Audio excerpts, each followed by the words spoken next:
Hi there everybody, this is David, and let me just tell you, this fall release schedule is just like an embarrassment of riches. We've already had Trails in the Sky First Chapter dropping on back into our lives, Toa and the Guardians of Sacred Tree, Atelier Reslariana, and Final Fantasy Tactics.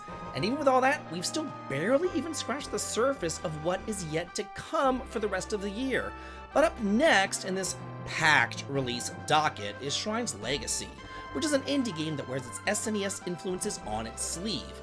And so proudly that I kind of expected Quintet's old ghost to show up and demand royalties for this one. This is a spiritual successor to Terranigma, Illusion of Gaia, and Soul Blazer. You guys know, the Heaven and Earth trilogy, which if you've been around for my channel for more than, 5 minutes, is right up my alley. But I've got to ask now, is Shrine's Legacy actually living up to that legacy? Or is it just some indie garbage that we can all safely ignore? That is what we're going to be finding out today. But before we do get rolling, do me a favor and level on up with me and join my party by subscribing. With your sub, your like, and your brand new hype, you can all help me out a ton. Thank you so much for that, and now let's get on right on into it. So the setup here in Shrine's Legacy is your classic 90s SNES action RPG. You've got two heroes, Rio, your sword-swinging boy protagonist, and Reima, your magical-focused girl. On paper, it sounds like a great pairing, but here's the catch. Your partner isn't actually AI controlled. They don't kind of like run around doing their own thing like they did in Secret of Mana. Instead, they just kind of like shadow you. They only attack whenever you attack, yet they still take damage, even though they aren't really like dodging or doing anything. So yeah, that's not exactly the most like inspiring design choice. However, there is local co-op, which does make sense. Each of you controls one character. But in single player, it feels less like having a partner and more like dragging along like a little sibling with an unplugged controller. And let's be real, I don't have any friends, and even if I did, I wouldn't be calling them up for a session of Shrine's Legacy. I play these games by myself to relax and unwind, and my friends would look at me like I had like 3 heads if I asked them to play a game with me. The story though, I've gotta say, is also kind of rather bare bones. You're Rio, the descendant of the hero who used the Shrine Sword to defeat the demons in the past. Then this girl Reima comes along, wanting to steal your sword shrine and defeat the demon lord Akbar. Only she can't handle it, and Akbar comes around looking for the sword himself. He's the demon lord, and then he goes ahead and he attacks your village and then chokes out your little bitch of a girlfriend. So of course, the two of you head off to exact sweet revenge. But I don't know why Rio is so enamored with his little girly friend, because she's just an ungrateful brat. Half the time I wanted to throw her dumb ass right in front of the demon lord and just call it a day. Like, what kind of awful human being gets into a fight with her boyfriend whenever he's out trying to save the world? And then this whole, you didn't tell me that you left. Well, of course I didn't tell you that I left, you dumb bitch. You were in a coma.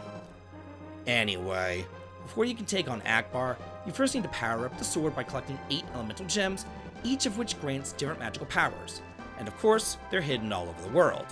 And I've gotta say, in today's day and age where you need like an in-game encyclopedia to keep up with what's going on in a game, it's so nice to just be able to like sit back and relax and enjoy a game with the whole basic just kill the demon lord story.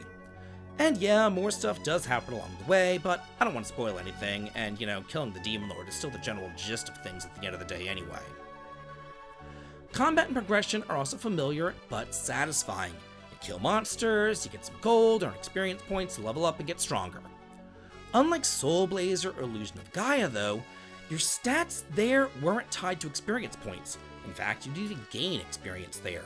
Instead, if you recall, whenever you killed enough monsters in a dungeon, like a little orb would appear and break down a barrier, and then it would give you extra stats.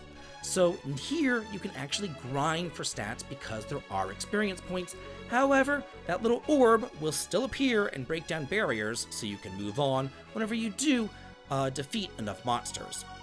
Whenever you gain up a level, you'll gain more strength, magic, and defense, but not HP or MP. The only way to boost HP and MP is to buy potions from this weird old hag who brews them out of materials that you find. Honestly though, I kinda like it. It's old school and it's restrictive, and it makes resources matter in a way that modern RPGs just kinda like don't bother with anymore. That being said, not everything hits the mark. Let's talk about the AI again, because it really bothers me. Your partner is just kind of like so passive, it's almost distracting. They'll take hits, and they'll die, and they'll stand in the way, like standing on top of the enemy, but they'll only attack an enemy if you do. So like in Secret of Mana, again, your AI partner might wander off screen chasing butterflies or whatever, but at least they're doing something, and they're doing something on their own, and they might get stuck behind a rock or something, but again, they're doing something. Here, they're just kind of like your shadow. It's like a mirror version of yourself doing a diet version of your attack, and that kind of sucks. But what doesn't suck are the puzzles, and this is where Shrine's Legacy really shines. Early on, you do the whole normal like, get keys to unlock doors stuff, but the further on that you get, the more that it leans into some proper brain teasers. You will have those minecart puzzles with multiple levels, orb reflecting puzzles where you like bounce light beams off of mirrors, and even navigation challenges where you're like lighting the way up through darkness. It feels like the designers actually respected the SNES era puzzles, and that for me scratches a nostalgic itch that's been ignored for way too long. These aren't like your throwaway, push the block onto the switch puzzles that we get nowadays. They are proper challenges, and I loved every minute of that. Another really cool mechanic is the jewel system. It's basically the equipment system of the game, and the jewels act as your accessories. You've got 4 slots to work with, and each jewel that you find provides different buffs or abilities, but they take up varying amounts of space. You can equip a jewel that gives you a mini-map for just taking up 1 slot, or you can equip a much more powerful jewel, but it hogs 2 slots.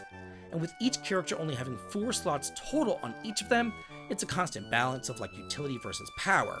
So I actually love how it forces you to strategize instead of just like stacking all the jewels onto all your character. The world design has its charms too. You'll find plenty of secret passages tucked away behind walls or hidden corners leading to treasures, jewels, or potion materials. And after a while, you'll also unlock fast travel between all the different villages, which helps cut down on the backtracking. That is a nice modern touch without betraying the old school vibes.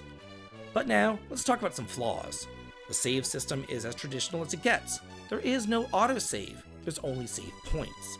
Which sure is faithful to the 90s, but not really that great in 2025, especially as a busy adult. It can be brutal. But I will say this, it's not too terrible because save points are very plentiful and they are before every single major boss fight. And also there's combat. That can be stilted, to say the least. You can't like walk and swing your sword at the same time. You can walk and then you stop and then you swing your sword. It's really just kind of like odd. I felt like the combat was more fluid in Secret of Mana, which came back out in 1993. So what's my overall take on Shrine's Legacy?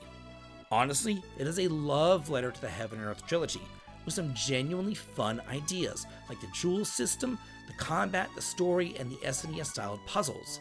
The combat is simple but satisfying, the progression is rewarding, and if you've been starving for like a retro-styled action RPG, this will definitely scratch that itch.